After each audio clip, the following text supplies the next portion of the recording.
What's up, ladies and gentlemen? Welcome back to the Big Fight Field channel where we speak the truth, we're honest, and we give our takes on professional wrestling. It is Wednesday night, March 5th, 2025, and this is your AEW Dynamite review. It's the go-home show for Revolution that we are going to talk about tonight. It was okay. I thought the show was okay. There was some really good wrestling on the show. I thought the 8-man tag was fun. I thought the main event was great. Wheeler Yuta and Edge, they had themselves a good match, and the angle afterwards was quite interesting. So we'll see if Yuta gets involved in the match on Sunday now. And I do have a theory of what I think is going to happen in the main event, but I'm not going to talk about that until tomorrow with the Revolution predictions video. Be on the lookout for that tomorrow night, by the way. AEW Revolution's predictions podcast tomorrow night. Got quite a busy day tomorrow, so I'm not going to be able to get it up around 9 o'clock. So be on the lookout for that tomorrow night. But as far as this show, I mean, it was okay. I was bored at those points in the show where I was pretty bored of it, man. And you could tell that Tony didn't know what to quite do on this show, because going into it, we had 3 things announced, and then we had announced an all-star tag match, which was the main event. We got a random-ass 8-man tag. We got another Max Caster Open Challenge. I cannot wait until this is over. But the segments were good. The MJF Hangman Brawl was wild, and they moved forward with the Swerve Ricochet feud pretty nicely tonight. So we're going to get into it all. I appreciate you guys for joining me tonight, and we're going to talk about this, man. We're going to talk about Dynamite. But first things first, if you haven't already, be sure to go ahead and check out the Elimination Chamber review and the Monday Night Raw review. Both podcasts will be available in the last 20 seconds of this video. All you have to do is click on it, and it'll take you right to that podcast. But of course, don't do that until you've watched the entirety of this review. And of course, I will be at SmackDown on Friday. I will be vlogging at the show. I'm pumped, man. I'm fucking pumped. I've got some good seats, man. And for what for the seats, I hope it's a good show. I hope that they don't deliver the show that we got in New Orleans. If we got a SmackDown that we got in New Orleans, I'm going to be pissed. That show was the drizzling shits. Hopefully it's a good show on Friday. I'm excited. And we got some other fun stuff coming up on the channel too, man. So be on the lookout for that. I'm going to talk a little bit about that on the Revolution review Sunday night. So be on the lookout. So let's talk about Dynamite. They were in a very unique building in Sacramento, California. I think it was like a memorial auditorium. It looked sick. I loved the venue. I think it was like 2,500 people in there, but they made a lot of noise where it felt like it was like 5,000 people in there. So good on them, man. Shout out to Sacramento. That's a big positive on the show. The venue looked great, and the crowd brung it. So the first thing we had on this show was a contract signing. We had to sign the contract between Ricochet and Swerve. And both of them were taking their digs at each other. Ricochet was saying, "You started all of this. You went out of your way to embarrass me, to manipulate the fans, that I'm a bad person, or that I'm some type of fraud." And Swerve's like, the whole point of this was to expose you for the person that you really are. And I've done exactly that. And Swerve is like, or Ricochet's like, "You're lucky I'm giving you a rematch here. I've already beaten you once in the middle of the ring, and I've taken something that is rightfully mine." And Tony Schiavone's there with them, and he questions where the robe is. And Ricochet's like, "It's being taken care of really nicely. It's getting some restructuring. You will see it on Sunday." So this guy might be coming out with a different robe on the pay-per-view on Sunday. And then Swerve's like, I'm gonna eat you alive. I'm gonna give you the beating of a lifetime, and I'm gonna go on and win the AEW World Championship. He said, "The two things you're gonna be known for is that I revived your career briefly and your ring announcer of a wife." So he takes a dig at Samantha Irvin. And then Ricochet's pissed, and Swerve goes to walk away. And Ricochet goes to attack him with the gold scissors. And Swerve can feel it. So Swerve turns around and he grabs Ricochet's hand and he pulls out his own scissors and stabs Ricochet in the head with scissors.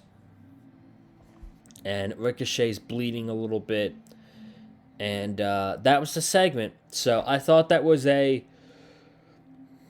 good segment. They got their digs in on each other, their final dig. And then, of course, they're both in the main event tonight. So I thought it was a good way to open up the show. We had an 8-man tag. We had Will Ospreay, Orange Cassidy, Mark Briscoe, and Powerhouse Hobbs against Brian Cage, Lance Archer, Mark Davis, and Brian Keith. Fun match, but number one, it was random as hell, and number two, this was all about the angle that was done after the match. So let's just talk about that. The match was fine. It was fun. Will Ospreay defeated Brian Keith. Okay? He pinned Brian Keith at the end. He gets jumped by the Don Callis family. Everybody's getting jumped. They take out Briscoe. They take out Orange Cassidy. Archer and Brian Cage powerbomb Will Hobbs onto the steel steps. And they got Ospreay 3-on-1 in the middle of the ring. And Kyle Fletcher comes out. And he grabs a chair.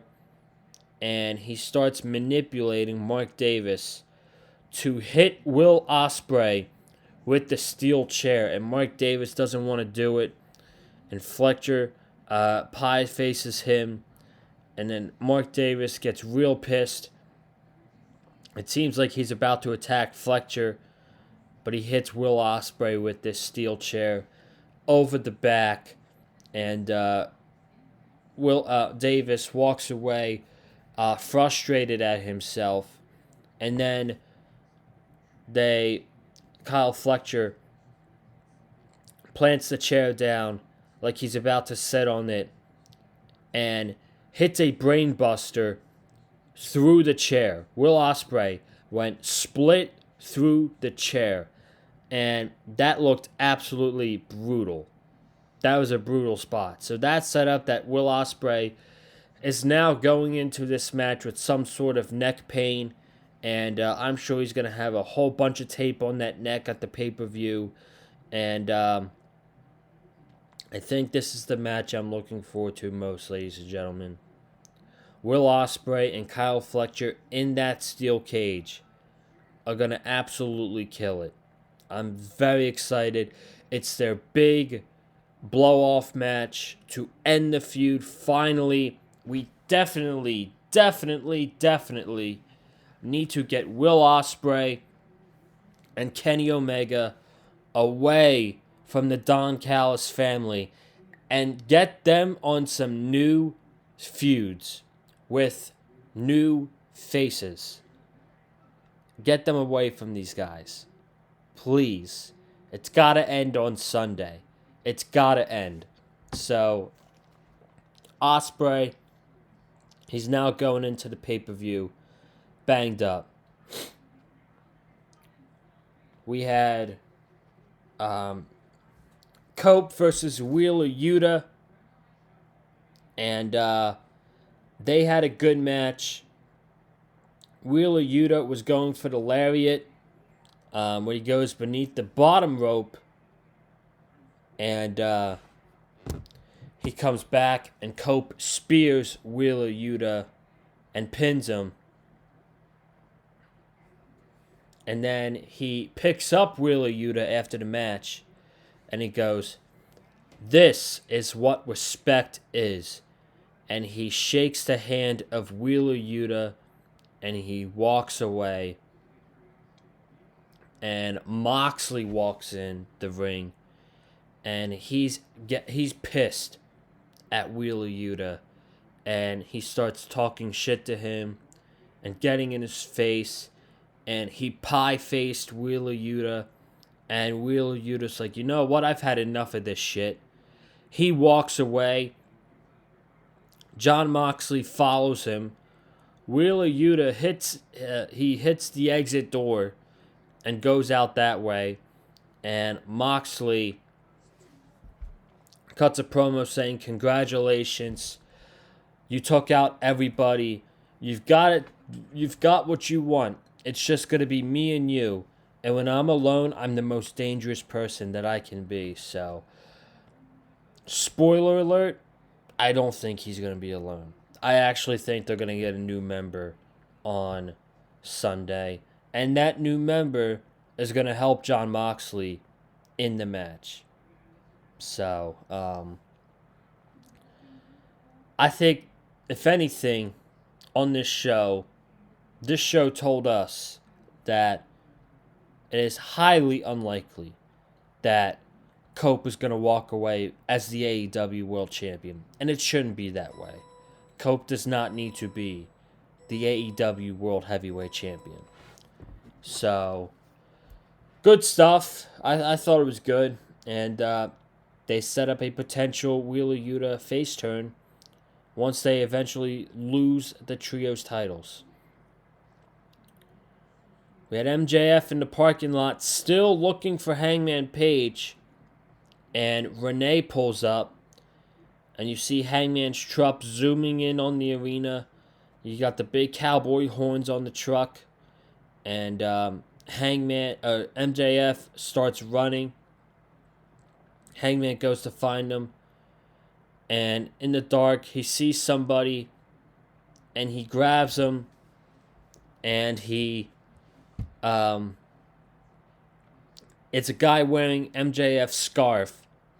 And they go to the walkway aisle. And it's some schmuck wearing his scarf. And MJF comes up from behind and attacks Hangman Page. So these guys are brawling. And Hangman reverses the Heat Seeker. He goes for the buckshot. And then he gets kicked in the nuts by MJF with a low blow.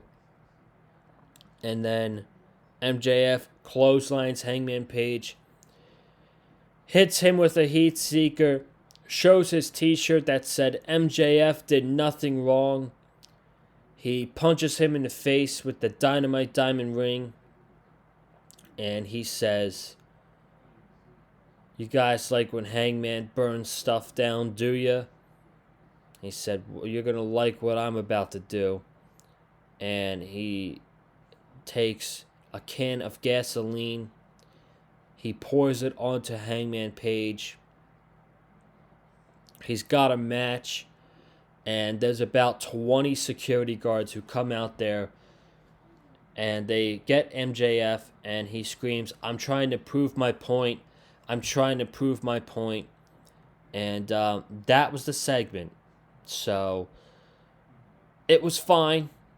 It moved along. But I think if there's any match on the show that I'm conflicted on who I think it's going to win, I think it's this match.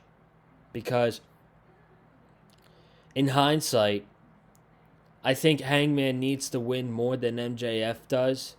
But on the other side, I don't think this feud should end. Because it just started. And it's so fucking good. They have so many legs. Like, this feud started, 4 weeks ago? I feel like it's 20% done. It's like Sami Zayn and Kevin Owens. Now, their feud is not as personal as Sami Zayn and Kevin Owens. But Sami Zayn and Kevin Owens, their feud should have went all the way to WrestleMania. Where I feel like their feud's not even done. It's just 25% of the feud got done. And there's still 75% of it left. This Hangman MJF feud, it is literally just getting started. And, I don't want to see it end at Revolution. I just don't. So, I'm very torn on who I think is going to win that match. We had the tag team match of Thunder Rosa, Chris Statlander versus Penelope Ford and Megan Bayne. I was a little bit bored watching this match, but not that much. Just a little bit.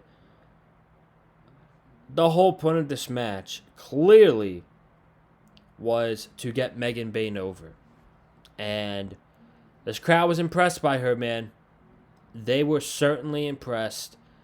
And she's doing these cool-ass moves where she lifts up Thunder Rosa and puts her over the top rope, landing on Chris Statlander.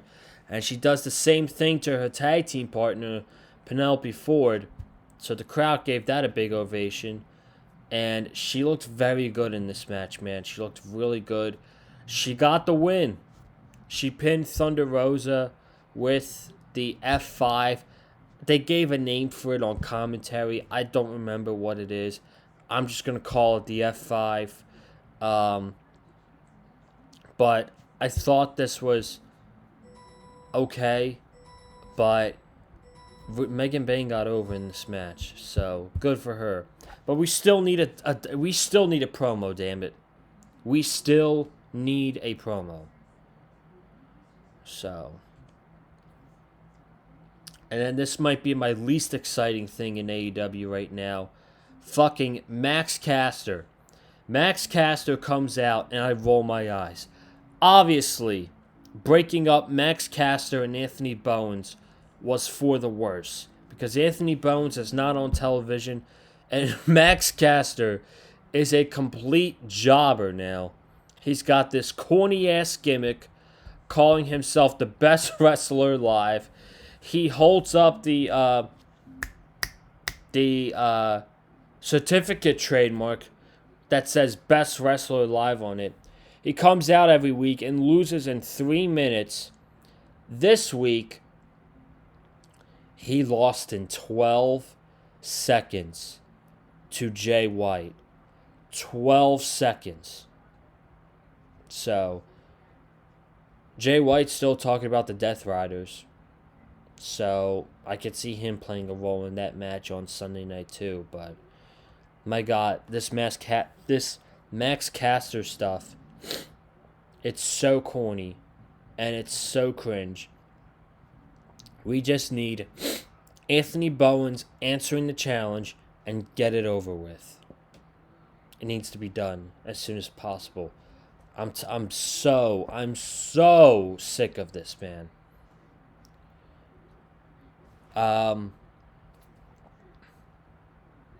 Mariah May and Toni Storm. This was really good. This honestly was probably the best thing on the show.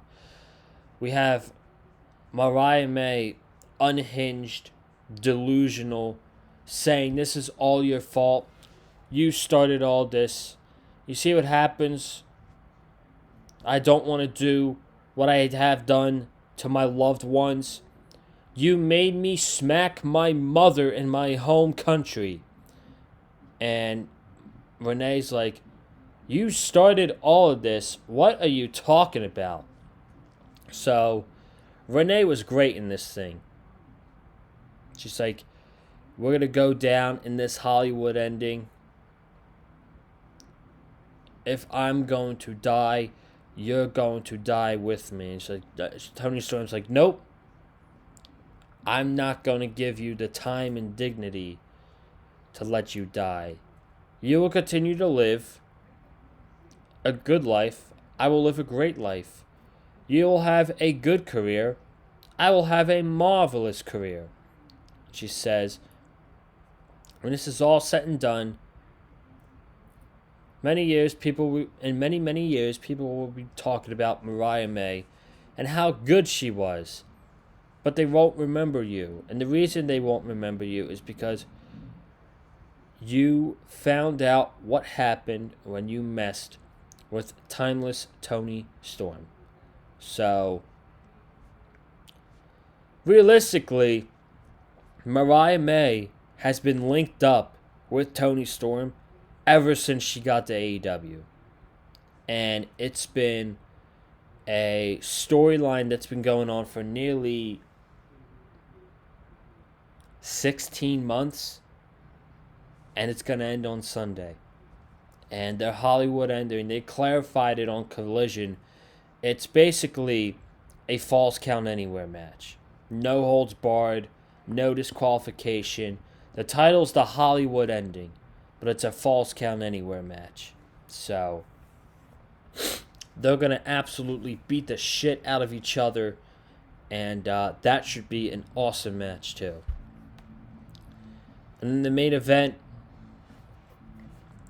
event was Swerve and Brody King versus Kazuchika Okada and Ricochet.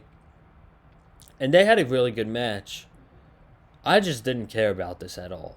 And, Vince McMahon did this, and it's so lazy, so I gotta criticize it when Tony Khan does it too. It is so lazy when whatever company has a go-home show, and on that go-home show, they combined two feuds into one match and either make it a tag team match, a 6-man tag on the go-home show, so that everybody that's facing each other or whoever, they're in the same match on the go-home show. I hate it so much. I think that's so lazy, and I don't think it's engaging at all. It's like they had a good match, but who cares? Who fucking cares, man? Ricochet won at the end of the match, where he used the Continental Championship, which Okada wanted to use, but Brody King, he stopped him from doing that. But then Ricochet took advantage, hit the Continental title over Swerve's head, and pinned Swerve. So, that was Dynamite from Sacramento. Again, it was okay, but there were some points on this show where I was pretty bored watching it. So, I would say overall it was a very forgetful show. But we move forward to Revolution on Sunday night in Los Angeles at the Crypto.com Arena, and more than likely this is finalized. This is your finalized match card for Revolution, and we've got a fucking stacked match card. We have Adam Copeland versus John Moxley for the AEW World Championship. That's your main event. AEW Women's Championship in a Falls Count Anywhere match titled The Hollywood Ending. Mariah May against Toni Storm. The Outrunners versus the Hurt Syndicate for the Tag Team Championships. Kenny Omega versus Konosuke Takeshita for the International Championship. We have Momo Watanabe against Mercedes Moné for the TBS Championship. Brody King against Kazuchika Okada for the Continental Championship. Hangman Page versus MJF 1-on-1. Will Ospreay against Kyle Fletcher inside a steel cage. And Ricochet and Swerve Strickland 1-on-1, where the winner is the number one contender for the AEW World Championship. So, great stuff. The show is absolutely loaded, and I can't wait to talk about it with you guys tomorrow night here on the Big Fight Field channel. Again, look out for your inboxes around 9 o'clock tomorrow night. I would get it up earlier, but I'm going to have a really busy day tomorrow. And I'm trying to get everything out of the way tomorrow so that when I'm done work on Friday, it frees my afternoon up. And I'm just getting ready for SmackDown and rest up before SmackDown. Friday night, it's going to be a fun night, man. I can't freaking wait. So, I'm going to be out of here. Thank you guys so much for joining me. Be sure to subscribe to the Big Fight Field channel so you don't miss everything coming up, including the vlog from the Wells Fargo Center in Philadelphia for SmackDown on Friday night. Comment down below your thoughts on AEW Dynamite. Hit the like button if you like what you heard from me. And follow me on Twitter at Conlon_Joseph. You can also follow me on TikTok at Conlon_Joseph as well. Guys, I'm getting out of here. I will see you tomorrow night for AEW Revolution predictions. Have a good night. Stay safe. And as always, stay classy. And I'm out. Peace.